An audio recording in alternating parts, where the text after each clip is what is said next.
6, Chapter 2, Bachpan. It is written by Krishna Sopteji. In this chapter, writer Krishna Sopteji is sharing with us some of the favorite, memorable moments of her childhood. So let's begin. मैं तुम्हें अपने बचपन की ओर ले जाऊंगी. I will take you to my childhood. मैं तुमसे कुछ इतनी बड़ी हूँ कि तुम्हारी दादी भी हो सकती हूँ, तुम्हारी नानी भी. I am so much older than you that I can be your grandmother. दादी means dad's mom and नानी means mom's mom. बड़ी बुआ भी, बड़ी मौसी भी. Children, बुआ means dad's sister and मौसी means mom's sister. So I can be your great aunt also. परिवार में मुझे सभी लोग जीजी कहकर ही पुकारते हैं. All the members in the family call me as जीजी और दीदी. दीदी means elder sister. हाँ, मैं इन दिनों कुछ बड़ा बड़ा यानी उम्र में सयाना महसूस करने लगी हूँ. Yes, in these days I am feeling mature at this age. शायद इसलिए कि पिछली शताब्दी में पैदा हुई थी. Perhaps because I was born in last century. मेरे पहनने ओढ़ने में भी काफ़ी बदलाव आए हैं. There have been many changes in pattern of clothes I wear, or there have been many changes in outfits I wear. पहले मैं रंग बिरंगी कपड़े पहनती रही हूँ. I used to wear colorful clothes. नीला, जामुनी, grey, काला, chocolatey. Here writer is telling that she used to wear colorful clothes when she was young, like blue, violet, grey, black और chocolatey. अब मन कुछ ऐसा करता है कि सफ़ेद पहनो. She says, now my mind says, wear white color clothes. गहरे नहीं, हल्के रंग, not dark, light colors. मैंने पिछले दशकों में तरह तरह की पोशाकें पहनी हैं. I have worn a variety of dresses over the past decades. पहले फ्रॉक, फिर निकरवॉकर, स्कर्ट, लहंगे, गरारे और अब चूड़ीदार और घेरदार कुर्ते. Here writer is telling that she used to wear frock, knickerbocker and then skirt, लहंगे, गरारे, and nowadays as she is old enough and she likes to wear churidar and घेरदार कुर्ते, the traditional Indian wear. बचपन के कुछ frock तो मुझे अब तक याद हैं. I do remember some of my frocks of childhood. हल्की नीली और पीली धारी वाला frock, light blue and yellow stripe frock, गोल कॉलर और बाजू पर भी गोल कफ. Here she is describing the pattern in which her frocks were. These frocks have round collars and on sleeves they had round cuffs. एक हल्के गुलाबी रंग का बारीक चुन्नटों वाला घेरदार frock. One light pink color frock which had minute flat folds in it. नीचे गुलाबी रंग की frill and below which there was pink color frill. उन दिनों फ्रॉक के ऊपर की जेब में रुमाल और बालों में इतराते रंग बिरंगे रिबन का चलन था. चलन means fashion. So by this sentence the writer is telling us that in those days they had a fashion of keeping handkerchief in frock's pocket and people used to wear ribbons in their hair. Lemon colour का बड़े प्लेटों वाला गरम frock जिसके नीचे फर टकी थी. She is telling that she had one winter frock in which flat folds were there and this frock was of lemon color. 2 tunic भी याद है. She also remembers 2 tunics. एक चॉकलेट रंग का, one of them was of chocolate color और अंदर की कोटी प्याजी and the inner top was of onion color and the other tunic was of grey color. दूसरा ग्रे और उसके साथ सफ़ेद कोटी. So the other tunic was of grey color and the inner top was of white color. मुझे अपने मोजे और स्टॉकिंग भी याद है. She also remember her socks and stocking. बचपन में हमें अपने मोजे खुद ही धोने पड़ते थे. In childhood we had to wash our socks ourselves. वह नौकर या नौकरानी को नहीं दिए जा सकते थे. It cannot be given to a servant or a maid. इसकी सख्त मनाही थी. It was strictly prohibited or it was not allowed. So it was not allowed by parents because parents wanted them to learn small things and they wanted them to be self-dependent. That was the reason they were forced to wash their socks at least. हम बच्चे इतवार की सुबह इसी में लगाते. We children do this work on Sunday morning. इतवार means Sunday morning. So they used to wash their socks on Sunday morning. धो लेने के बाद अपने अपने जूते पॉलिश करके चमकाते. And after washing our socks, we used to polish our shoes and we used to shine them. जब जूते कपड़े या ब्रश से रगड़ते तो पॉलिश की चमक उभरने लगती.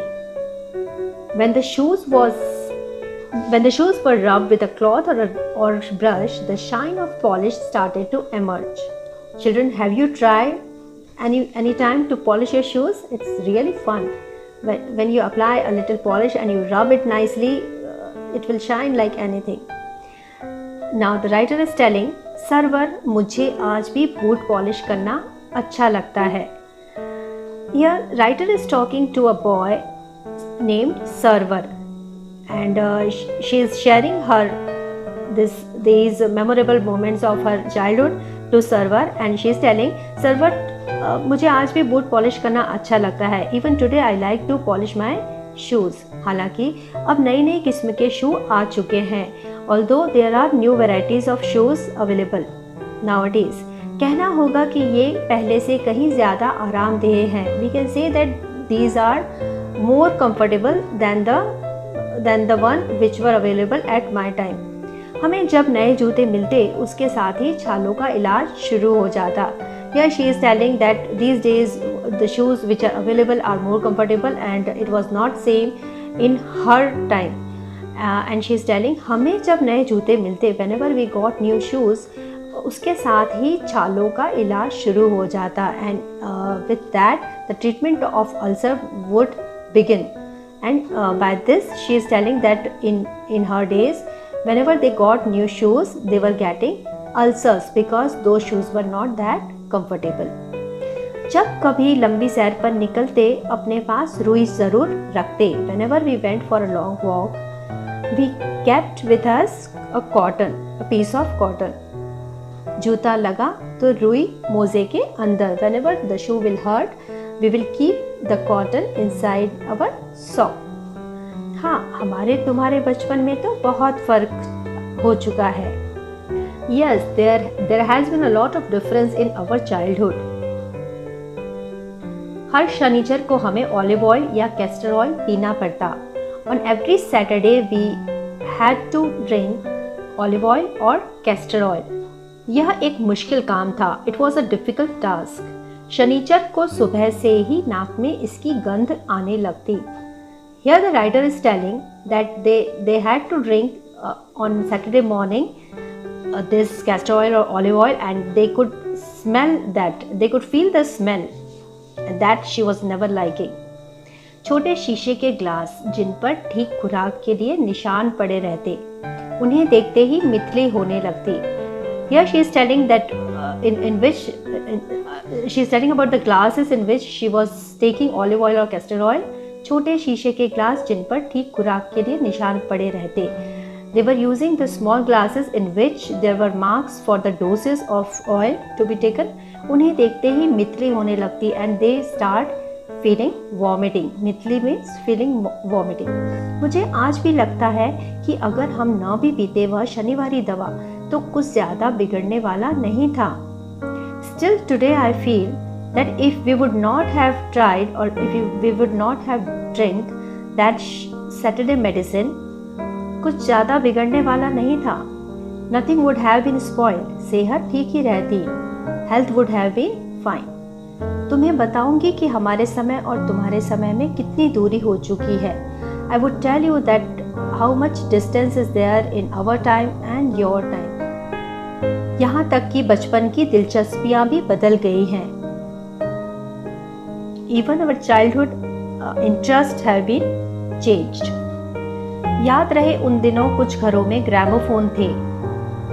Do remember that in those days there were gramophone in some of the houses. Radio और टेलीविज़न नहीं थे. There were no radio or television. हमारे बचपन की कुल्फी आइसक्रीम हो गई है. In my childhood we used to take kulfi and now which has turned into ice cream. Kachori samosa patties में बदल गया है. कचौड़ी samosa which we used to take has been changed into patties. शहतूत और फालसे और खसखस के शरबत कोक पेप्सी में. She is telling that nowadays you all are enjoying Coke and Pepsi, but in my days, in my time when I was child, we used to drink the sharbat, means the drink of shahtoot, falsa and khaskhas. Shahtoot means mulberry, the drink of mulberry. उन दिनों Coke नहीं lemonade विम्टो मिलती थी. In those days we didn't get Coke, we used to take lemonade और विम्टो. शिमला और नई दिल्ली में बड़े हुए बच्चों को वेंगर्स और डेविको रेस्टोरेंट की चॉकलेट और पेस्ट्री मज़ा देने वाली होती. The writer has spent some of the years of her childhood in Shimla and New Delhi, so she is talking about that. Shimla और नई दिल्ली में बड़े हुए बच्चों को वेंगर्स और डेविको रेस्टोरेंट की चॉकलेट और पेस्ट्री मज़ा देने वाली होती. Means children who are grown in Shimla and New Delhi have always enjoyed chocolates and pastries of Bangers and Devico restaurants. हम भाई बहनों की ड्यूटी लगती शिमला मॉल से ब्राउन ब्रेड लाने की. We will have duty. We brothers and sisters will get duty to bring brown bread from Shimla Mall. हमारा घर मॉल से ज़्यादा दूर नहीं था. Our house was not far away from the mall. एक छोटी सी चढ़ाई और गिरजा मैदान पहुंच जाते. There was a small climb and we will reach to the church ground. वहाँ से एक उतराई उतरते. From there we will go a bit down and और मॉल पर and we will reach to the mall. By this she is describing how they used to reach to the mall from their house. Confectionery counter पर तरह तरह की pastry और chocolate की खुशबू मन भावनी. The variety of pastries and chocolates sent on the confectionery counter was so delightful. हमें हफ्ते में एक बार चॉकलेट खरीदने की छूट थी. We were allowed to buy chocolate once in a week. सबसे ज़्यादा मेरे पास ही चॉकलेट टॉफ़ी का स्टॉक रहता. Most of all, I had stock of chocolate and toffee. मैं चॉकलेट लेकर खड़े खड़े कभी ना खाती. Yes, she is telling that she never ate chocolate immediately after buying. So now she is going to tell how she enjoyed her chocolate in her childhood. घर लौटकर sign board पर रख देती और रात के खाने के बाद बिस्तर में लेटकर मज़ा ले खाती. घर लौटकर साइन बोर्ड पर रख देती. I used to keep it on sideboard after returning home. और रात के खाने के बाद after having dinner बिस्तर में लेटकर मज़ा ले खाती. I would lie down on bed and will enjoy like anything. Shimla के काफल भी बहुत याद आते हैं. Kafal of Shimla is also remembered very much. Here she is telling about the red fruit kafal which is available in Shimla in hill stations, mostly in hill stations, and she loved that. खट्टे मीठे, sweet and sour, कुछ एकदम लाल, some of them were bright red, कुछ गुलाबी, some of them were pink. Rasbhari कसमल. Here writer is describing about some of the berries which were available in Shimla. सोचकर ही मुंह में पानी भर आए. Just thinking of these fruits makes my mouth water. Chestnut एक और गजब की चीज़. She is telling about chestnuts which were available in her childhood. आग पर भुने जाते और फिर छिलके उतारकर मुंह में. They used to roast it on fire and फिर छिलके उतारकर मुंह में. They will peel it off and then they will take in mouth. चने जोर गरम और अनारदाने का चूर्ण. She is remembering चना जोर गरम and the powder of pomegranate. हाँ, चने जोर गरम की पुड़िया जो तब थी वह अब भी नजर आती है. She is telling the cone of chana zor garam, which was available in those days, is still available. We can say it even now. पुराने कागजों से बनाई हुई इस पुड़िया में निरा हाथ का कमाल है. Children, have you enjoyed chana zor garam? The person will roll the paper and make a cone. That cone will be, we can say in Hindi, pudiya. So he will give that pudiya in our hand and she is telling, पुराने कागजों से बनाई हुई इस पुड़िया में निरा हाथ का कमाल है. There is talent of the person to make this cone. नीचे से, now she is describing how they used to make it. नीचे से तिरछी लपेटते हुए ऊपर से इतनी चौड़ी कि चने आसानी से हथेली पर पहुंच जाए. नीचे से तिरछी लपेटते हुए. They will roll from the corner. They will roll the paper from the corner and ऊपर से इतनी चौड़ी and they will keep it wider at the top so that चने आसानी से हथेली पर पहुंच जाए. So that they can take चना easily. एक वक्त था जब फिल्म का गाना चना जोर गरम बाबू में लाया मज़ेदार चना जोर गरम उन दिनों स्कूल के हर बच्चे को आता था. एक वक्त था, there was a time when this is the movie song चना जोर गरम बाबू में लाया मज़ेदार चना जोर गरम. उन दिनों स्कूल के हर बच्चे को आता था. All the children from the school knew this song. They used to sing this song. कुछ बच्चे पुड़िया पर तेज मसाला बुरकवाते. Some of the children will tell to sprinkle spicy masala on their चना जोर गरम. पूरा गिरजा मैदान घूमने तक यह पुड़िया चलती. They will keep this पुड़िया, this cone in hand and they will roam around the ground of church. एक एक चना पापड़ी मुंह में डालने और कदम उठाने में एक खास ही लय रफ्तार थी. She is telling how they have enjoyed her childhood. They used to take chana chor garam. They used to roam around the church ground and they used to eat simultaneously and the moment was so synchronized, the taking of chana in mouth and moving ahead.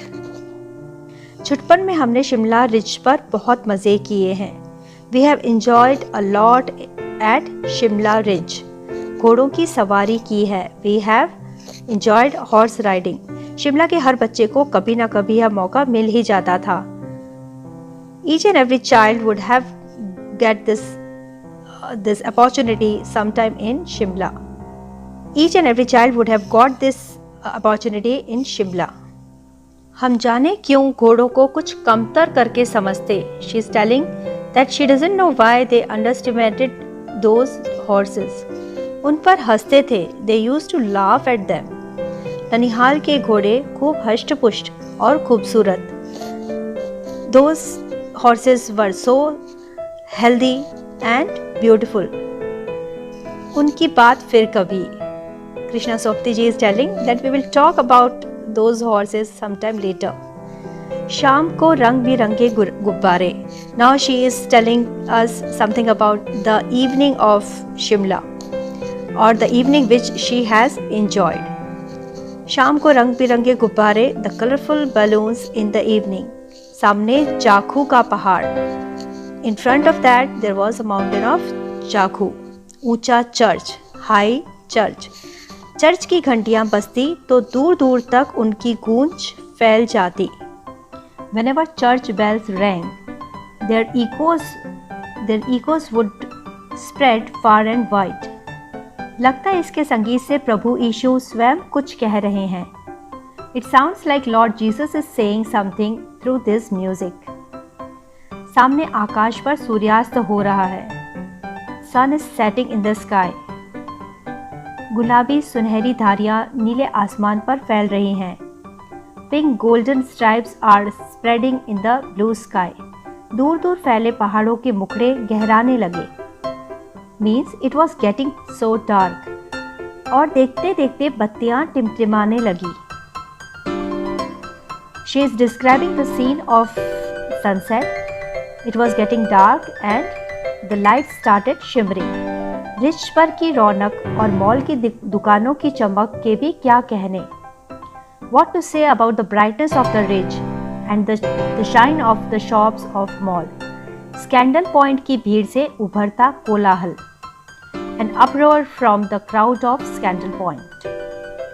Server scandal point के ठीक सामने उन दिनों एक दुकान हुआ करती थी. Now she is telling that in those days there was a shop in front of Scandal, exactly in front of Scandal Point, जिसके शोरूम में शिमला कालका ट्रेन का मॉडल बना हुआ था. In which there was a model of Shimla कालका train.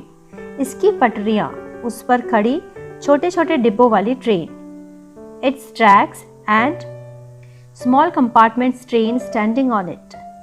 एक और लाल टीन की छत वाला station. On one side there was red tin hoofed station. और सामने सिग्नल देता खंबा, थोड़ी थोड़ी दूर पर बनी सुरंगें. And the pillar giving signal in front and tunnel bills at a little distance. पिछली सदी में तेज रफ्तार वाली गाड़ी वही थी. That was the only fast moving train in last century. कभी कभी हवाई जहाज भी देखने को मिलते. Sometimes we could see aeroplanes. Delhi में जब भी उनकी आवाज़ आती, whenever we heard voice of aeroplanes in Delhi, बच्चे उन्हें देखने बाहर दौड़ते. Whenever children will hear that noise, children will run out to see these aeroplanes. दिखता एक भारी भरकम पक्षी उड़ा जा रहा है पंख फैलाकर. They used to see like one heavy bird is flying, spreading its wings. यह देखो और वह गायब. Check it out and it disappears. उसकी स्पीड ही इतनी तेज लगती. She is describing as children would not have seen any such thing, any such fast moving thing in sky. So it appeared that the speed was so fast that it was disappearing from their vision very fast. हाँ, गाड़ी के model वाली दुकान के साथ एक और ऐसी दुकान थी. Yes, with the shop of this model of train, there was one more shop जो मुझे कभी नहीं भूलती, which I cannot forget ever. यह वह दुकान थी जहाँ मेरा पहला चश्मा बना था. This is the shop where I got my spectacles, my first spectacles. वहाँ आँखों के डॉक्टर अंग्रेज थे. Where the eye doctor, the optician was an English person. शुरू में चश्मा लगाना बड़ा अटपटा लगा. In the starting, in the beginning, I felt very awkward to wear spectacle. छोटे बड़े मेरे चेहरे की ओर देखते. Younger or older will look at my face और कहते and will say, आँखों में कुछ तकलीफ है? Do you have any trouble in your eyes? इस उम्र में ऐनक? Spectacles at this age? दूध पिया करो. Drink milk. मैं डॉक्टर साहब का कहा दोहरा देती. I would repeat what doctor told me. कुछ देर पहनोगी तो ऐनक उतर जाएगी. She is telling about the doctor, what doctor told to her. Doctor told that if you will wear spectacle for some of the days, your power will reduce, your eye number will reduce. वैसे doctor साहब ने पूरा आश्वासन दिया था. Although doctor uncle और doctor साहब gave me full assurance, लेकिन चश्मा तो अब तक नहीं उतरा.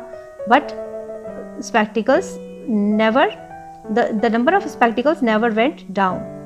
नंबर बस कम ही होता रहा.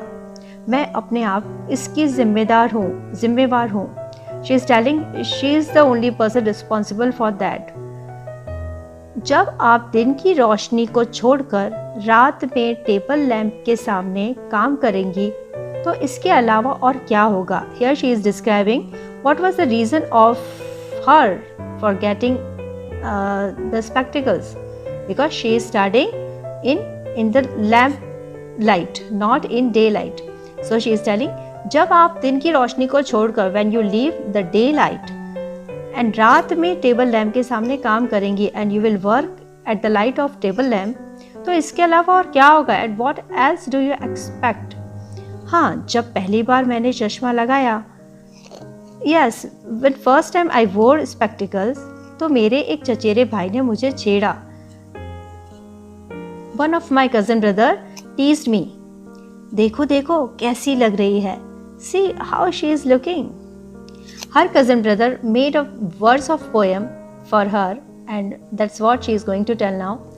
आँख पर चश्मा लगाया ताकि सूझे दूर की, यह नहीं लड़की को मालूम सूरत बनी लंगूर की. आँख पर चश्मा लगाया, wearing spectacles on eyes, ताकि सूझे दूर की, so that she can have a clear far vision. यह नहीं लड़की को मालूम, but the girl doesn't know. सूरत बनी लंगूर की, her face is looking like a monkey. मैं खींची कि मुझ पर यह क्यों दोहराया जा रहा है. I was puzzled as to why this was repeated on me. पर शेर बुरा ना लगा. Here शेर doesn't means lion, okay? शेर means the verse of poem. But the verse of poem was not that bad. जब वह चाय पीकर चले गए, when the cousin brother went after having tea, तो मैं अपने कमरे में जाकर आईने के सामने खड़ी हो गई. Then I went to my room and I was standing in front of the mirror. कई बार अपने को देखा. I saw myself many times. ऐनक उतारी. I took off spectacles. फिर पहनी and wore it again. फिर उतारी. Again took it off. देखती रही. I was keep on saying. सूरत बनी लंगूर की. Is the face is looking like a monkey? नहीं. No. हाँ. Yes. मैंने अपने छोटे भाई का टोपा उठाकर सिर पर रखा. I took my younger brother's hat and cap on my head. कुछ अजीब लगा. I felt little strange. अच्छा भी और मजाकिया भी. Good as well as funny. तब की बात थी. It was talk of that time or it was a matter of that time. अब तो चेहरे के साथ घुल मिल गया है चश्मा. She is telling that those days she found it awkward to wear specs and people used to say one or the other thing, but now the spectacles have been mixed with her face. Means now she don't find it awkward or uncomfortable. जब कभी उतरा हुआ होता है, whenever I took it off, तो चेहरा खाली लगने लगता है. I feel something empty. I feel my face empty. याद आ गया वह टोपा, काली फ्रेम का चश्मा और लंगूर की सूरत. She is telling that she is remembering each and everything, that hat, that black framed spectacles and the face which was looking like a monkey. हाँ, इन दिनों शिमला में मैं सिर पर टोपी लगाना पसंद करती हूँ. Yes, in these days I love to keep hat on my head. I love to wear hat on my head. मैंने कई रंगों की जमा कर ली है. I have collected hats of many colors. कहाँ दुपट्टों का ओढ़ना और कहाँ सहल सुभीते वाली हिमाचली टोपियाँ. कहाँ दुपट्टों का ओढ़ना, where is that wearing of dupattas, और कहाँ सहल सुभीते वाली Himachali टोपियाँ. Where are those beautiful Himachali hats और Himachali टोपियाँ. She is missing each and everything of her childhood. By Krishna Sobti. Children, if this translation is useful for you, please hit the like button and subscribe to my channel. Thank you so much. Bye-bye.